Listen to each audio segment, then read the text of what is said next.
익사하는 게 나을까요? 아니면 불에 타는 게 나을까요? 야생동물에게 공격당하는 게 더 나을까요? 아니면 병원 침대에서 서서히 사라지는 게 더 나을까요? 우리는 죽음을 선택할 수 없지만 어떤 죽음이 고통스러운지는 압니다. 과학적으로 최악의 죽음 방식 9번째입니다. 동사하는 건 생각보다 평온합니다.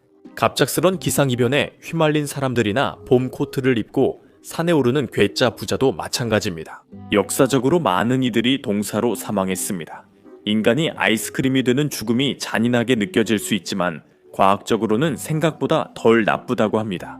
저천증은 천이 약 35도로 급격히 떨어지면 시작되며 몸이 떨리고 정신이 혼미해집니다. 아마 무기력함과 피부에 차가운 자극을 느낄 것입니다. 저천증이 심해지면 추위를 덜 느끼고 떨림이 멈추며 혼란이 심해집니다.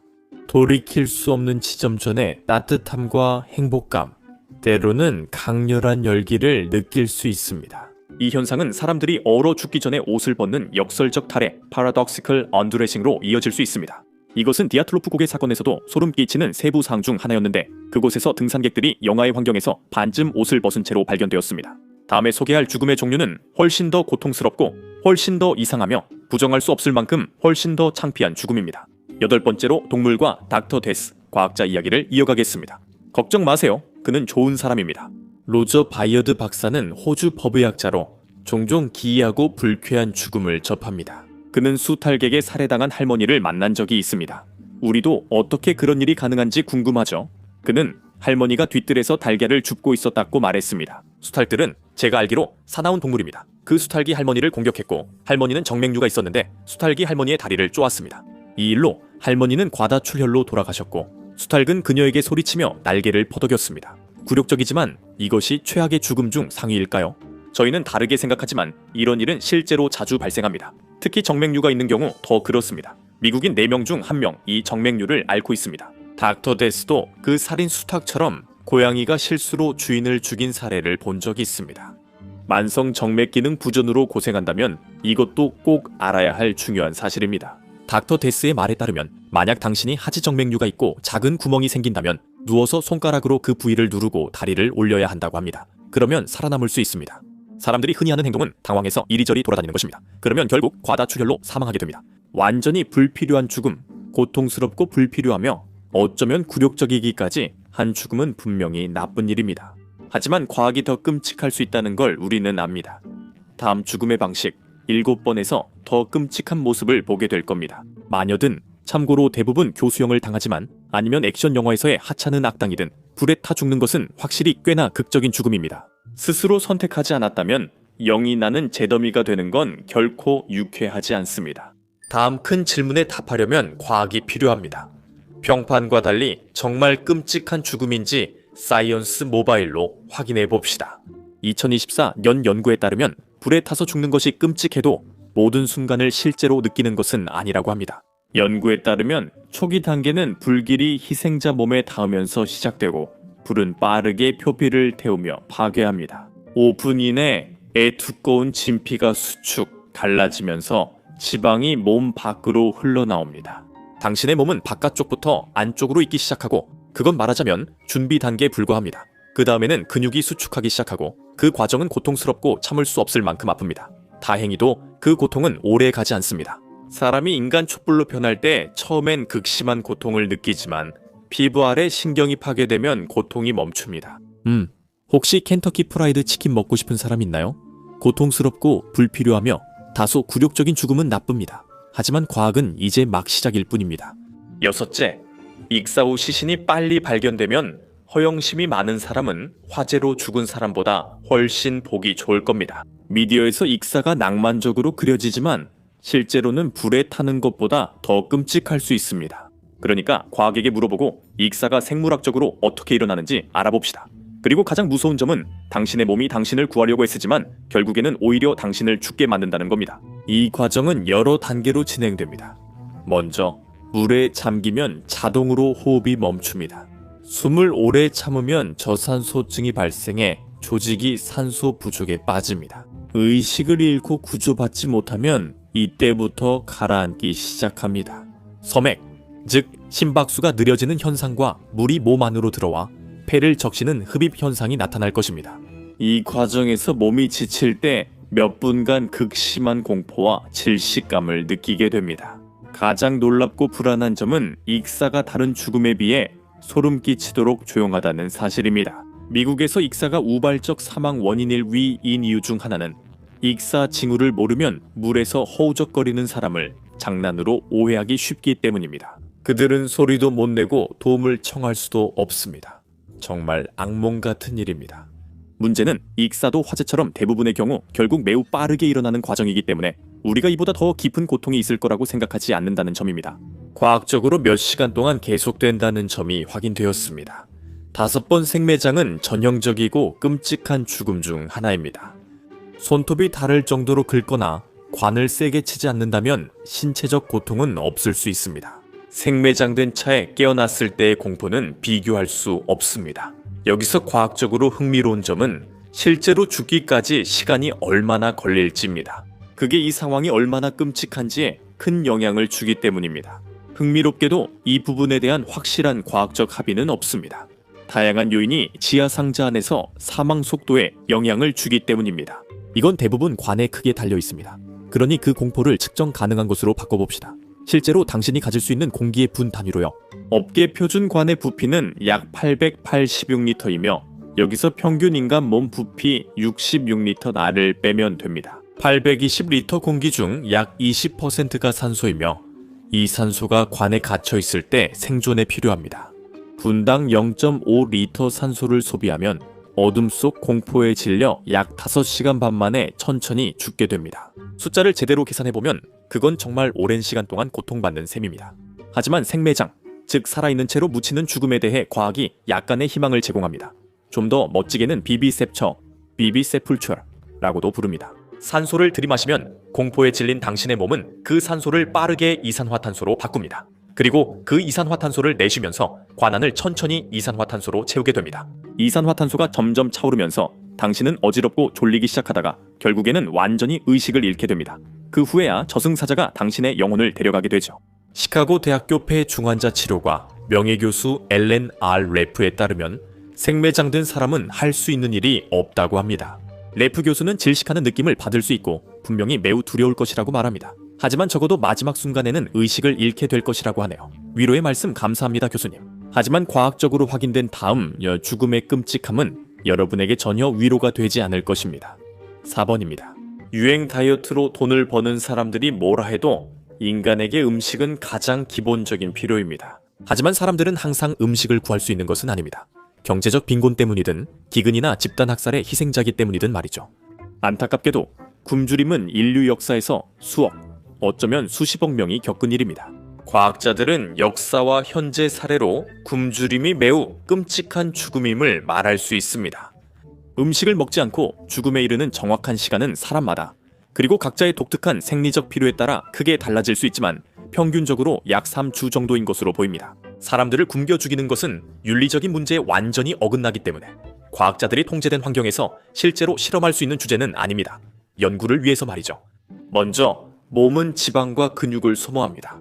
뇌의 에너지가 부족하면 심리적 문제가 생깁니다. 몸은 에너지를 보존하려고 점점 느려지고 붓거나 여이며 약해지고 구역질과 구토가 나타날 수 있습니다. 극심한 굶주림은 신체적 고통을 주며 음식을 너무 빨리 먹으면 제급식 증후군으로 사망할 위험이 있습니다.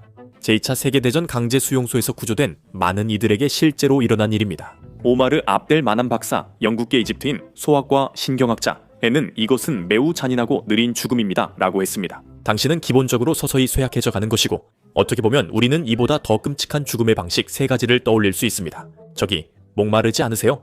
당신이 다음 끔찍한 죽음으로 가는 길에 있다면 목마르지 않을 겁니다. 3번째입니다.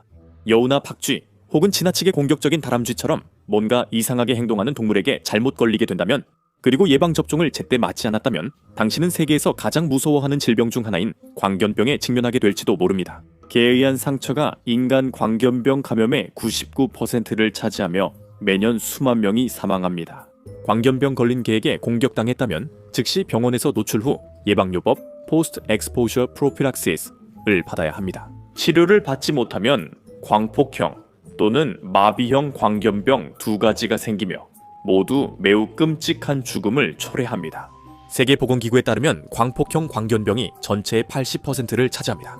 이것은 과도한 흥분, 과민, 환각, 운동실조, 물과 외풍에 대한 공포를 유발합니다. 이 병에 걸리면 며칠 내로 모두 심폐정지로 사망합니다. 더 희귀한 마비형 광견병도 존재합니다. 느리고 조용하며 더 불안하게 느껴집니다. 근육은 상처 부위에서 마비되어 결국 혼수 상태와 사망에 이릅니다. 어느 쪽이든 끔찍하고 오래 지속되는 죽음을 맞이하게 됩니다. 하지만 광견병보다 더 끔찍하게 죽을 수 있는 두 가지 죽음이 과연 있을까요? 광견병은 성숙하게 되면 치사율이 100%에 달한다고 알려진 질병입니다. 다행히도 과학은 그 해답을 가지고 있습니다. 그리고 여러분은 악몽을 꾸게 될 겁니다. 두 번째, 핵 참새에 휩쓸리면 끔찍한 죽음을 맞이한다는 건 비밀이 아닙니다. 차라리 불에 타거나 익사하는 게 고전적 이온화 방사선에 노출되는 것보다 나을 겁니다. 또한 급성 방사선 증후군에 걸리면 세상을 떠나기 전 악몽 같은 상태를 겪게 됩니다. 많은 방사선에 노출되면 몇 시간 또는 몇 달 내에 사망할 수 있습니다. 그 후 뇌혈관, 위장관, 조혈 증후군 등 다양한 증상이 빠르게 나타납니다. 이는 뇌 혈류, 음식 소화, 새로운 혈액세포 생성 능력 모두에 영향을 준다는 의미입니다. 이런 기능들은 몸이 제대로 작동하는 데 필수적입니다. 그리고 이건 시작에 불과하며 죽음이 가까울수록 상황은 더 끔찍해질 겁니다. 몇 시간 또는 며칠이 지나면 분출성 구토, 직장 출혈, 구토 시출혈, 설사, 아마도, 혈변, 열, 피부의 화끈거림, 혼란, 그리고 탈모까지 겪게 될 것입니다. 모든 걸 고려하면 정말 끔찍한 시간이 될 겁니다. 1999년 히사시 오치라는 일본 원자력 발전소 직원이 우라늄 산화물을 정제하고 있었습니다. 사고로 인해 그는 상상할 수 없을 정도로 높은 양의 위험한 방사선에 노출되었고 최초 노출 후 81일이 지나 결국 사망하게 됩니다. 이 사건의 세부 내용은 부인할 수 없을 만큼 충격적입니다. 그의 림프구 수치는 거의 0에 가깝고 골수도 거의 사라졌습니다. 그는 구토, 탈수, 설사에 시달렸으며 처음에는 희망이 있었지만 곧 상황이 악화됐습니다.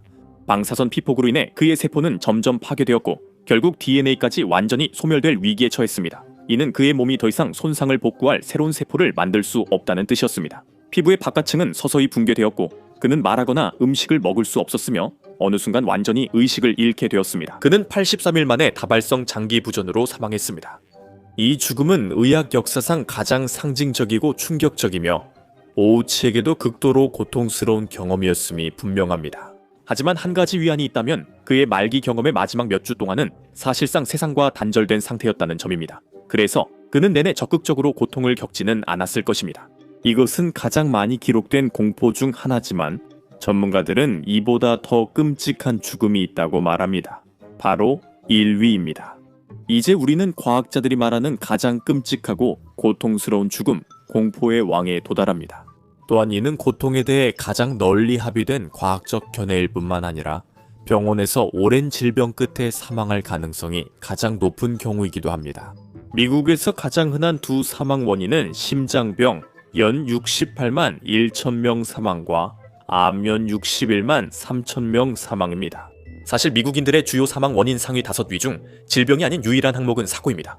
궁금하실까봐 말씀드리자면 그 다음부터는 다시 예전의 끔찍한 것들로 돌아갑니다.